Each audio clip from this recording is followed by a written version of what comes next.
And seventh graders, we're back.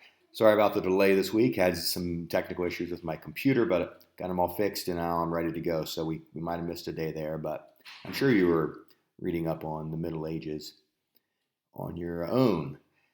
So we've come to kind of an interesting time. We're now wrapping up the Middle Ages. So all of that stuff we've talked about, the Crusades, going all the way back to the Vikings and Charlemagne and all of that, we're kind of wrapping it up now this week as we kind of talk about some of the things that start to happen in Europe as the Middle Ages come to an end. We've kind of mentioned in class that the Middle Ages are often referred to as the Dark Ages because for a long time there wasn't a lot of progress. People were scratching and struggling to survive. It was a difficult time after the Romans went away. But by the time we get to, after the Crusades, let's say in the year 1300, 1400, things start to get better. There is a plague that really devastated Europe, but after that, things start to get better. And so there's really just basically four big areas that we want to think about this week and how it impacts your life, and probably more ways than you can really think about now because you're in middle school, but soon you'll be in high school, and then soon you're going to want to go to college. And this whole idea of higher education starts in the Middle Ages. So I sent, there'll be a couple pages of the book that I took some screenshots of and or pictures of, and I'll post those in the form of PDFs. So you should read over those. I'm thinking probably on Friday or Monday will be the window of a little quiz over those pages so you can read them. And I will think that it would be pretty easy, probably a 5 to 7 point mini quiz either Friday or Monday, based on the reading and what we talk about here. So on your screen now, you see the fact that it says the end of the Middle Ages, and there are some advances in architecture and education, thinking, and literature. So let's deal with architecture first. The book mentions, and it's probably good that you would know, that one of the new styles of building churches in the late Middle Ages would be known as the Gothic style. Now, remember, when you're looking at this building right here, and when you're thinking about church buildings in the Middle Ages, they're not using steel, right? There's no iron. They're figuring out ways to do it with stone. So they're not using screws like we would think of when you build a building today, or you would use a huge steel beam. They didn't have that. They figured out a way to build these giant buildings with certain architectural features that would support the weight of all of this stone and cement. So you can kind of see in this particular slide that there are lots of things happening, but there are some very strong architectural supports on the side. Those are called flying buttresses, which, who's laughing right now when I said buttress? So churches, remember there was really only one church at this time in the Middle Ages. There was one Catholic church, and they controlled pretty much everything. And they needed these buildings, and they would get donations from people and taxes from people and build giant buildings that they thought would bring glory to God. But when you look at this, you can see that it's just an amazing architectural feature and design, but remember, no metal really. It's all stone, and just the weight of stone leaning on other stones support and hold up these giant buildings in the Gothic time period, or the Gothic architectural featuring. You can kind of see that when you look at this one. Well, maybe even this one. This is more of an American, but again, no metal. It's all stone. So it's kind of an amazing development in Europe. And if we look at this slide, you can kind of see kind of a design, architectural design, a drawing, a sketch. And the flying buttresses are highlighted with the red arrow. Those allow tall buildings to exist. These stone little bridges would basically support the weight of the main part of the cathedral or the church building. So while we think, today that we're really smart, and we are, they were really smart in the Middle Ages. They really are able to figure out a way to build amazing buildings, and many of them are still standing today with nothing more than stones and cement and sand and gravel. And it's just an amazing thing.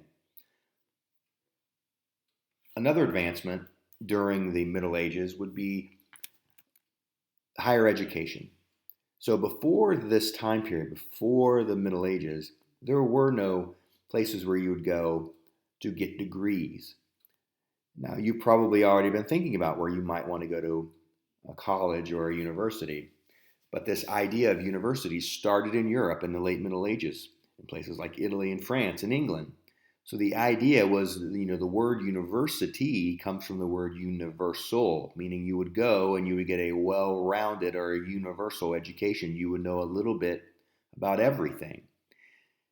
And even today, if you were to go to, say, Ohio State University, they would expect you to take classes that are not in your major. So whether you're majoring in medicine or law or whatever, pre-law or pre-med, they're still going to expect you to take classes in English and in music and in art so that you are well-rounded. You are a universal scholar, meaning you know a lot about a little bit of everything.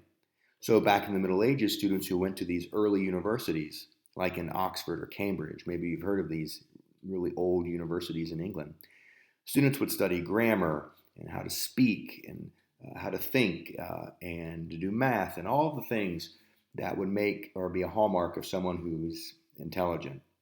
And I don't know if you've talked to your parents or if you've ever thought about it, but generally how it works when you go for higher education beyond high school, you get a bachelor's degree. That's usually that 4-year degree that you get at a place like Ohio State. That's typically a 4-year university. And then if you want to go even higher, you can get a master's degree.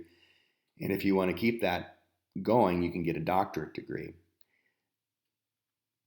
But this all started in the Middle Ages. So the idea of higher education began then. And one of the things your book points out is that theology was one of the main things one of the areas that people studied. Primarily men would go and study God. And so many of these folks went into the church as priests or just worked for the church in some way. But again, this idea of higher education starts at the end of the Middle Ages. And you'll see that in the reading, the PDFs that I provided. So what I want you to do this week is I want you to think about this idea of universities. Now, of course, most all universities, if not all universities in the United States right now, are closed, and they're all doing the stuff that you're doing, which is online learning. But I want you to think about how universities are set up in the United States. Again, going back to the Middle Ages where it all began. But, fast forward 600-700 years, what do universities look like in the United States? So here's what I'll do during this little talk. I want you to think about a state. Okay, so any state that you can think of right now.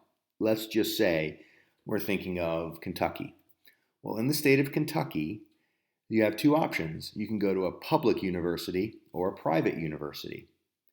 So maybe you've heard of this before, but have you thought about what the difference is? Okay, so in the state of Kentucky, you can pick a private or a public university. Those are the two types. But typically, a public university is cheaper and a private university is more expensive.